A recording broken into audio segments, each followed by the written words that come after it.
Greetings and welcome to Afterwords. I am Minister Olatunji Lumumba at Shrine 9 in Atlanta.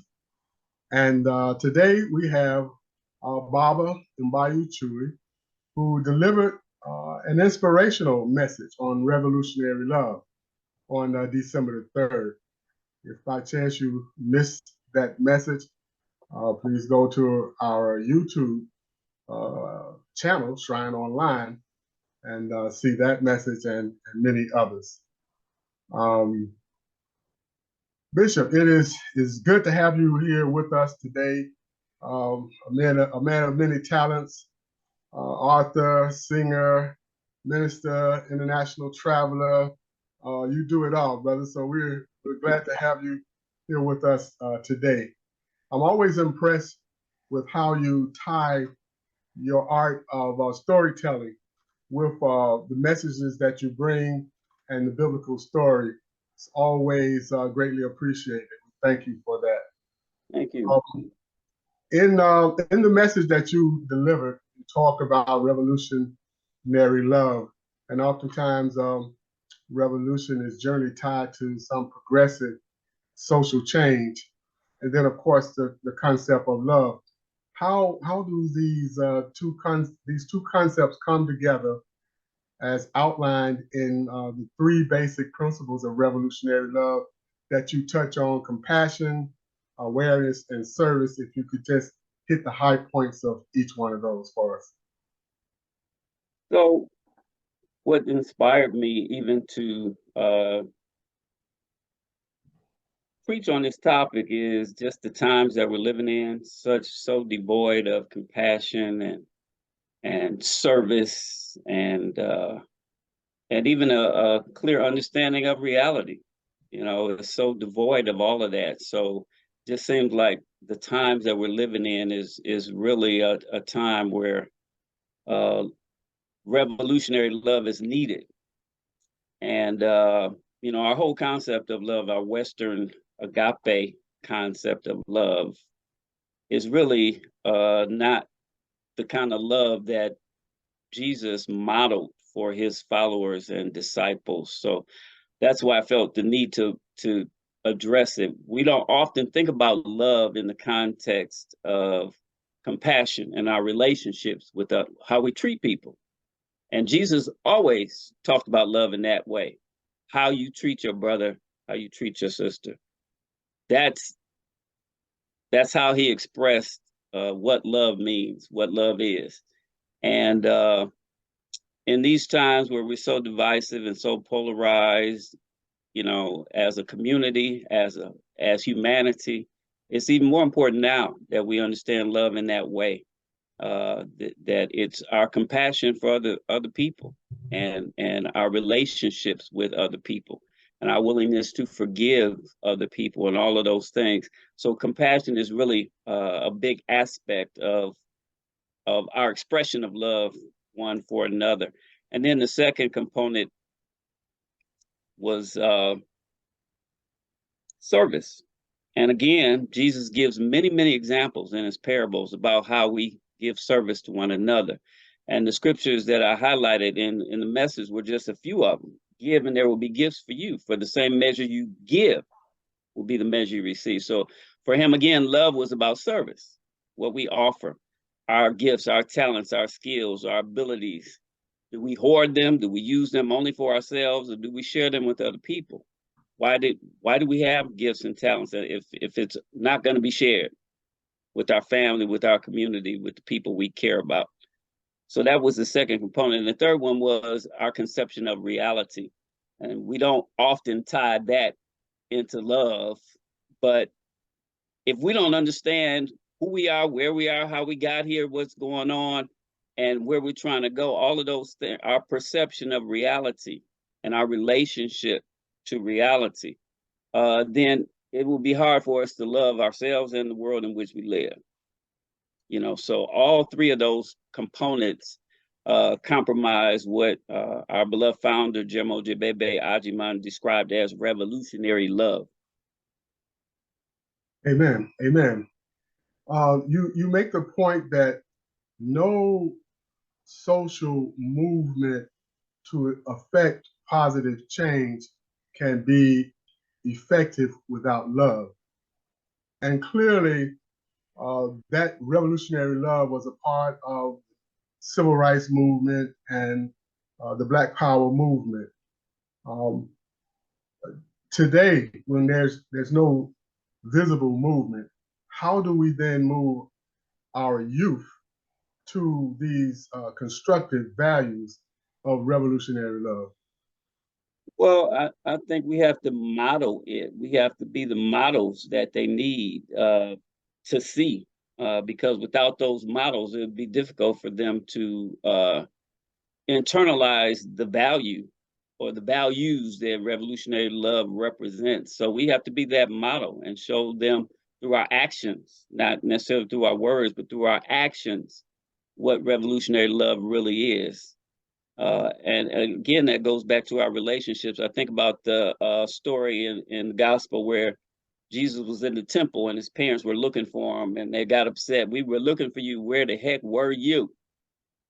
So I was here with my brothers and sisters, those who do the will of God. That's my family too.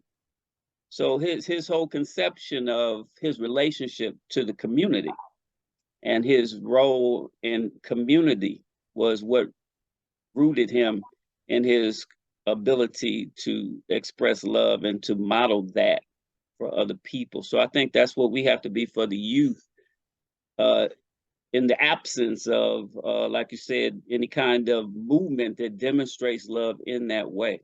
I mean, we do have some movements, but they're not deeply rooted enough to kind of transcend the times that we live in. You know, to actually show uh, what love can look like, you know, on a larger scale. Yeah, it seems like the mass media of the day um, has a greater hold on the attention of our youth through technology and devices than we had when we were coming up, when you could hardly find anything black on TV. So how do we use mass media as a tool? That's an excellent question.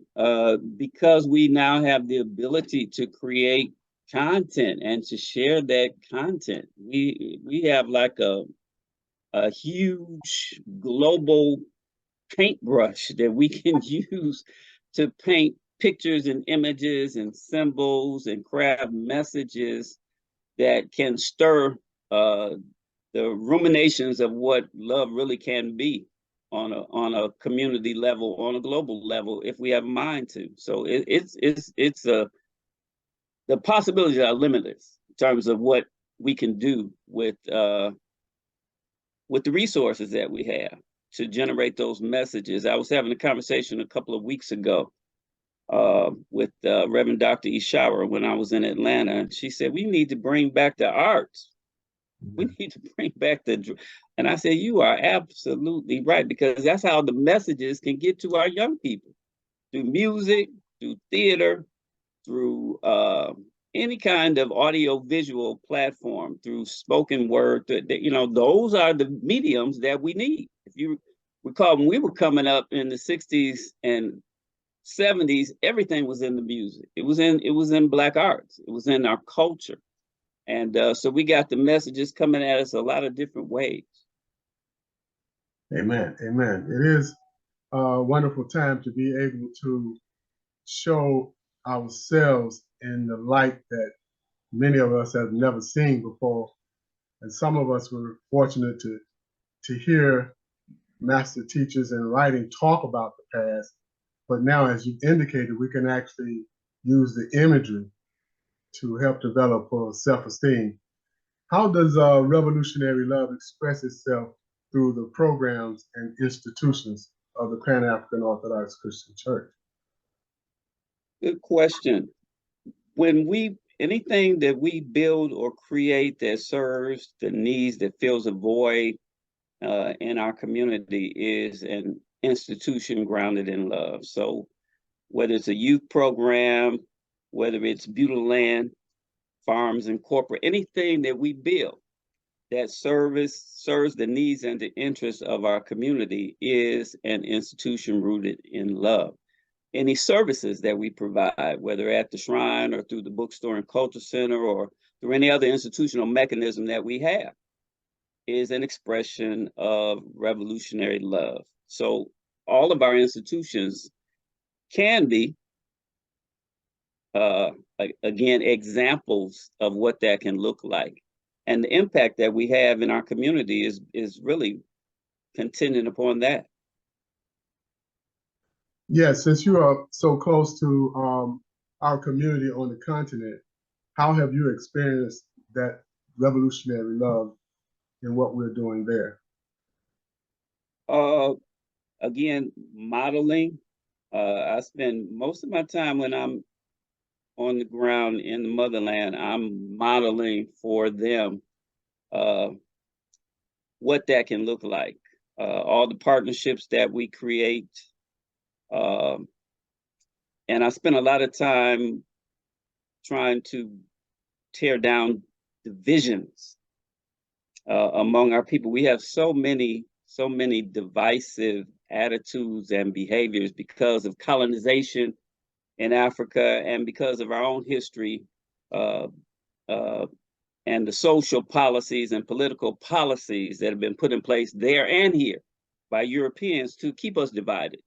So a lot of my work is doing that. It's tearing down these walls of division that separate us. When I first started traveling to Liberia and we started building the church there, I spent a lot of time helping them to understand that we are not here to try to uh, make Christianity a divisive tool. Uh, I say we're all Christian, but we're also all of our native ethnic representations as well. So I insisted. I said everybody whose tribal group is a member of this church, we have to honor that. We have to pray in their language. We got to sing in their language. We got to speak in their language. And you don't throw the baby out with the bathwater. African people have always been multi-religious. We created our religion. And we never gave up our traditional, and even those who claim to have no part of traditional African religion are still practicing. They still run to the bush when they get sick. They still call on their ancestors when they still do it. I don't care what they say. I don't care what kind of front they try to put up. So I try to help them again understand that these are not ways to divide us, but ways to unite us. All of our cultural variations and expressions are all good. So, if you go to any church in Liberia, you're going to hear several languages being spoke. You're going to hear, like I said, singing and praying in other languages because I insisted. I said, we're not throwing out our culture and our traditions to be Christian. That's not who we are. Yes, indeed. It's a very powerful experience to be able to uh, embrace that concept of revolutionary love with reconnecting ourselves to the motherland and our Pan-African goals as well. Um, how do you foresee Bila Kuta expanding our reach? Uh, Again, infinite possibilities. We have to think outside of the box in terms of how we have traditionally reached our brothers and sisters and create new platforms and new ways and new mediums through which we can communicate and express who we are and build networks. To me, that's what it's all about, building networks, bridges, and collaborations with people who share our interests and are passionate about uh, removing the shackles of oppression wherever we are in the world. And that can take on a lot of shapes and forms. Uh, with the Pan African Ministry, what we're doing right now is uh, WhatsApp is our platform. That's how we communicate. That's how we share information, exchange ideas, and it's 24/7, 365. We don't have to have a meeting time where we're all in the same place. It's an ongoing continuum, just like Facebook and just like all the other social media platforms. We we use that as a platform to stay in communication and stay in alignment with one another and to share our experiences, good, bad, and in between. And that's how you build bridges. So I think a lot of times we think it has to be some formalized structure, but social media allows us the kind of medium that we need to stay in communication and to build those communal partnerships, collaborations, and learn how to cooperate with one another, even though we're on separate sides of the planet. Well, to have you share your wisdom and insight in the virtual community gives us a greater opportunity and exposure, as you've indicated, to the Pan-African world. We greatly appreciate you and the work that you have been doing and continue to do. Is there anything else you'd like to leave with us today? Yeah, I think we need to build on what we have. We have so many institutions that we built, but we have to reimagine them, which is what we're supposed to be in the process of doing, reimagining them and how they can be of greater service in the present and future than they were in the past. And I can go through the whole list of them, all 60 of them, but all of them need to be reimagined, and we need to figure out how to hand them off to young people and let them have the same challenge and opportunity to make it into something that we never even imagined it could be. So all of the services that we currently provide, I'm thinking about the food pantry, the grief ritual support group. We have so many avenues that have been dormant for a long time because we don't have the people. And those of us who are doing the work are doing a whole lot of other stuff as well. So, but we have to, again, take some dedicated and intentional efforts toward reimagining all these institutions. And the good thing about it is that we don't have to reinvent the wheel. We just have to polish these mechanisms up and like I said, hand them off to young people and let them run with it. Yes, indeed. Yes, indeed. Well, And let me say this too. When I say hand it off to young people, I'm not necessarily talking about young people who are in our church. I'm talking about young people in our community. Because I do a lot of mentoring work. And I'm mentoring a whole lot of young people. And I want to be able at some point to pass off something to each one of them that they can use to enhance the quality of life for our community in ways, like I said, that we've never even imagined. Amen. Amen. Well, again, we want to thank you for a very powerful message in terms of revolutionary love. And we would hope that those who might be viewing this conversation, who did not get a chance to see it as of yet, would go to Shrine Online on the YouTube channel and see that message and many others that you have brought to our ministry as well as others. We would also like you to like those inspirations and share them, and then also become a part of this Pan-African movement. Thank you for your attention on Afterwords, and we look to see you again at another time. Thank you very much, Bishop.